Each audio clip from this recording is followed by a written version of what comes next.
Hey guys, what's going on? Welcome back to the SC Reports podcast. I'm your host, Stevan Cyrus, and it is good to be back behind the mic.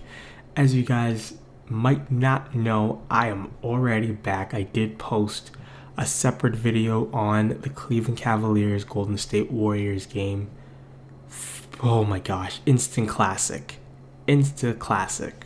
If you guys missed that game, you guys are going to be kicking yourself for it for a very long time. I suggest you go try and find the full game somewhere because that game is worth watching from the beginning to the end.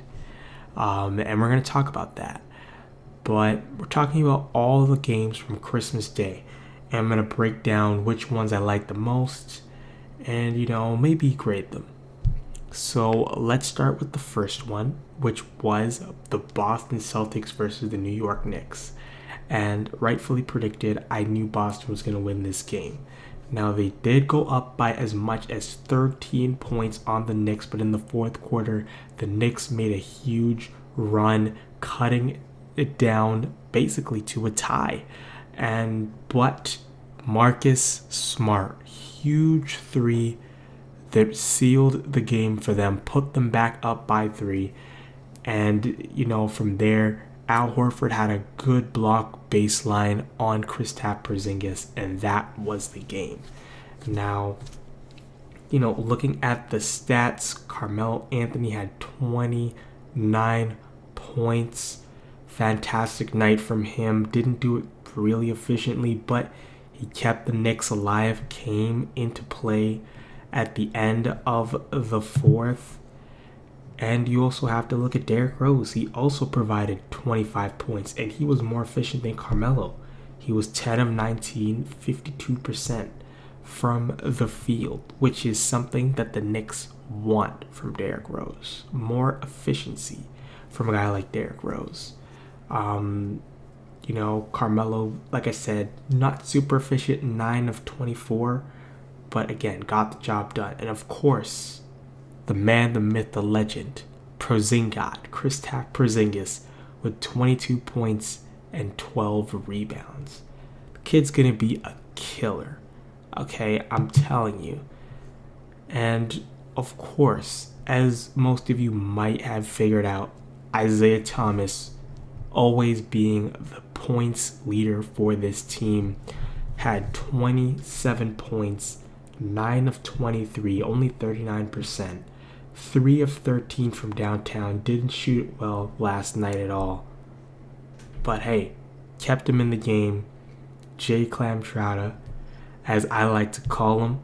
Jay Crowder had 16 points, 6 rebounds. And Avery Bradley, who came up with a huge steal on Carmelo Anthony coming down to the wire, had 11 points, 6 rebounds, 3 steals. And of course, Marcus Smart, who had the huge dagger, had 15 points and 7 assists. Now, again, efficient night from pretty much everybody not named Isaiah Thomas. Everybody else except for Jonas Repo, pretty much shot over 40% from the field. And that is a good look for the Boston Celtics. They had a really good game. So, there's a lot to talk about. There's Boston almost giving up this game, which would have been horrible. This really should have been an easy game where they just kind of close it out. But the Knicks did rally back. And like I said, the Knicks are a very good team. They do need to grow. I think they need more bench consistency. I said that was going to be a problem going into the season. Brandon Jennings, inconsistent, not holding his weight. If Brandon Jennings can get going, this team can really go places, I believe. Lance Thomas has to show a little bit more as well. And get some production from Willy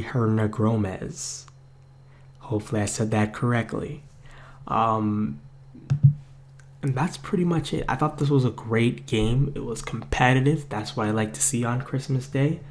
So, this gets a very solid grade. I enjoyed this game a lot. Now, moving on to Cleveland and Golden State. Now, I did cover this separately, so I'm going to skim over it, and I'm going to put a little eye on the screen right here. Boom.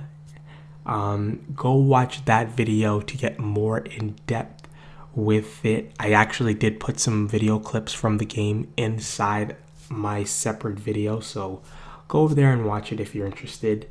So I'm going to brush this over really quickly. Cleveland came through. Golden State was up as much as 14 in the fourth quarter, but the Cleveland Cavaliers rallied. Kevin Durant had a really good game, 36 points, 15 rebounds. LeBron James also had a huge game, 31 points, 13 rebounds. But at the end of the day, the hero, the unsung hero, Kyrie Irving, once again putting a dagger into the Golden State Warriors. He is the flu that the Golden State Warriors cannot get over. There is no antibiotics that they can take for Kyrie Irving. 25 points, 6 rebounds, 10 assists, and 7 steals. Holy, he loves facing Golden State. Kevin Love also had a good game, 20 points, 6 rebounds. Going over to the box score for, the Golden State Warriors, Klay Thompson, 24 points, really hit some big threes when Golden State needed it, whenever Cleveland would rally. But they stopped kind of giving it to Klay, and Steph was cold again. Another bad game in a marquee game. You got to wonder when Steph gonna bounce back and, stop acting like a complimentary piece. This is his team. As much as I'm against that, and I think it's Kevin Durant's team now, Steph Curry has to step up. Plain and simple. Plain and simple. So if you want to know more, if you want me to go in depth with this game in particular, go to that eye or check out my last video. I have video. You guys will enjoy it.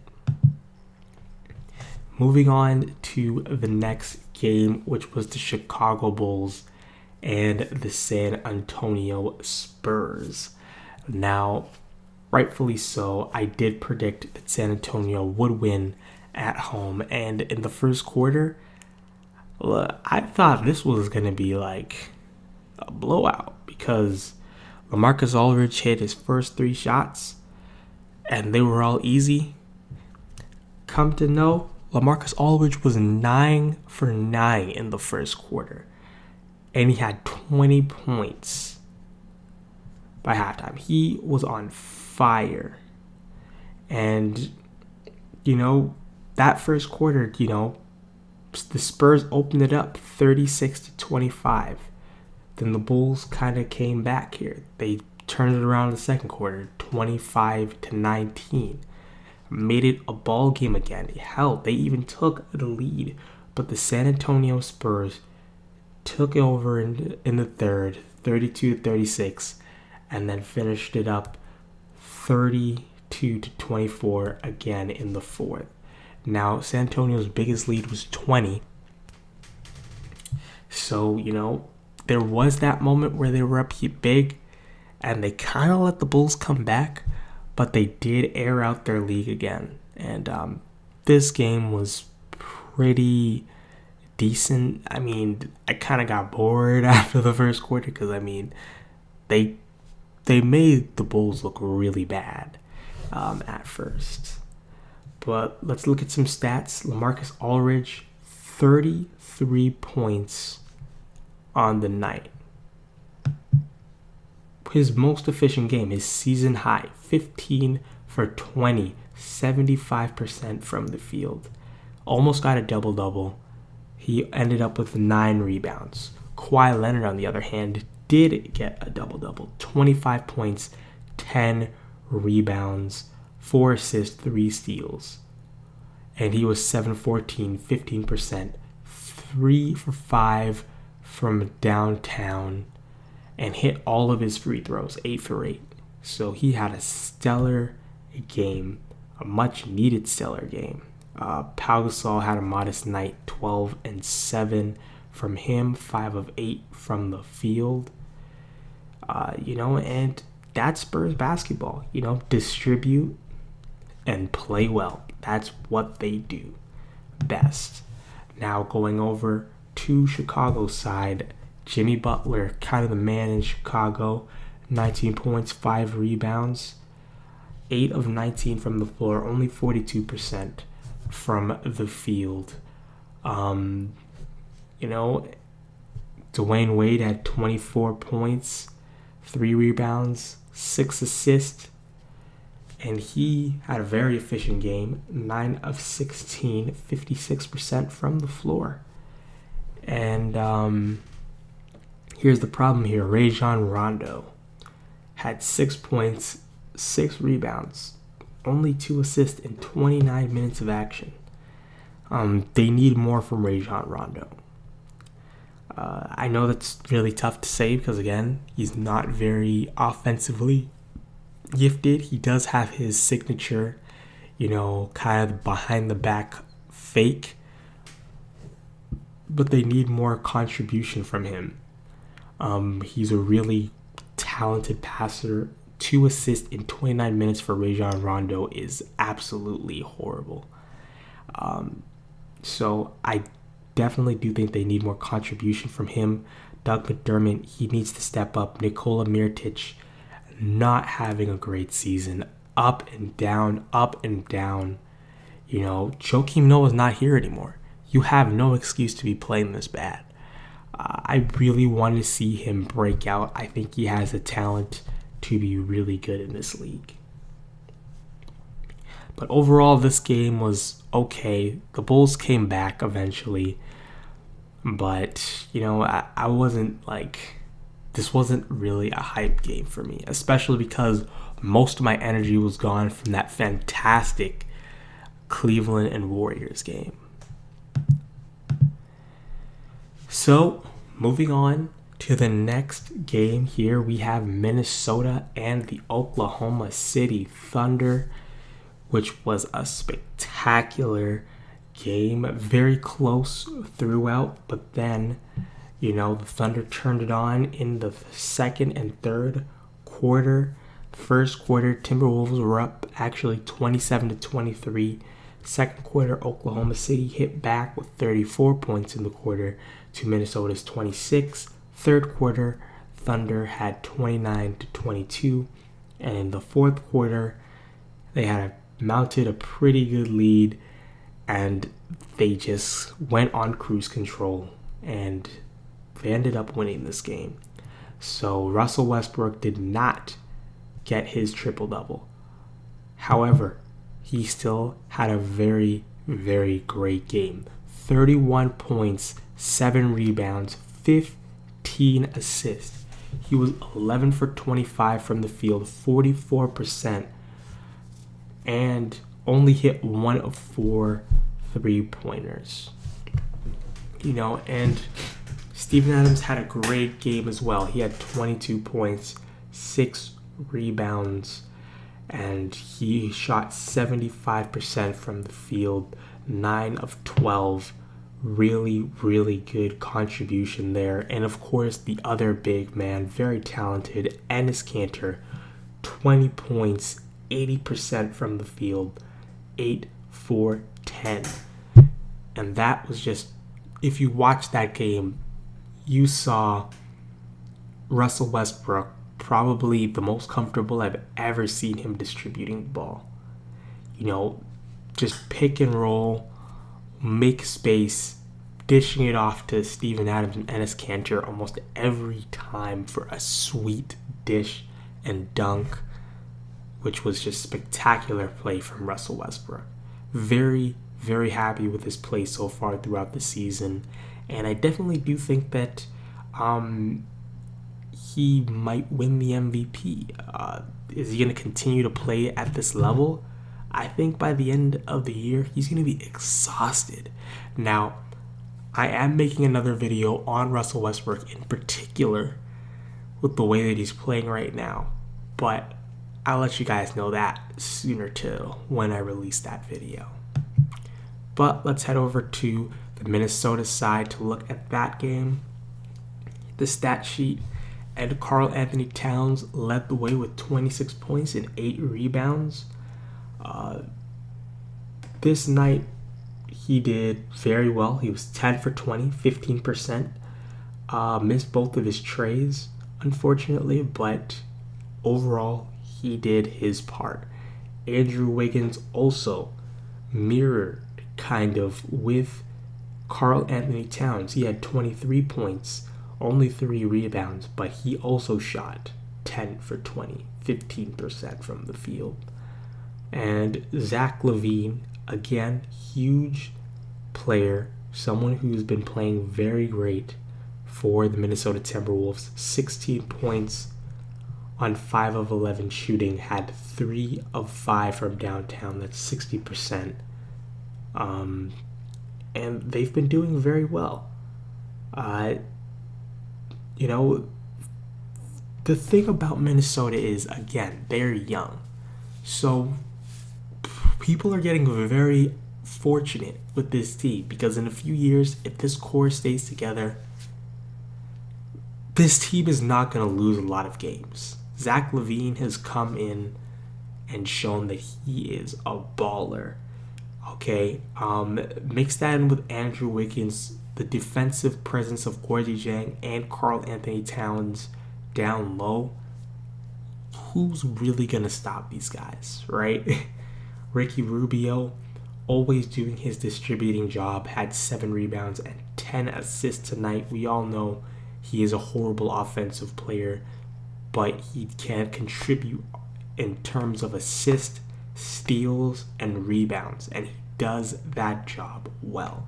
Chris Dunn, I'd like to see him get a little bit more time, but Ricky Rubio has been doing a great job. Matthias Jones, another guy I think also in terms of shooting that can really help these guys out. And yeah, like Minnesota is right there. Give them 2 to 3 more years if they all stick together. If Andrew Wiggins stays, if Karl-Anthony Towns stays, if Zach LaVine stays, this team can be really, really good. So Oklahoma, fortunate that it's 2016.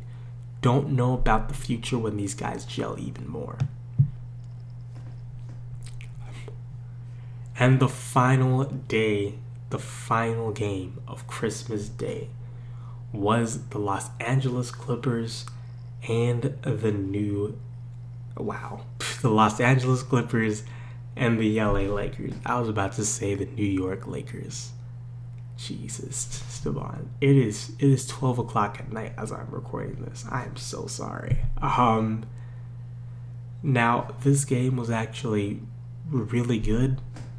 The Lakers pulled away at one point, but the Clippers kind of came back, but the Lakers pulled off a victory here. Much needed victory, and a victory that should have been a lot bigger.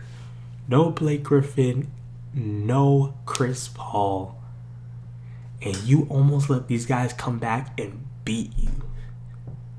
That is very, very scary, especially with such a talented roster that they have.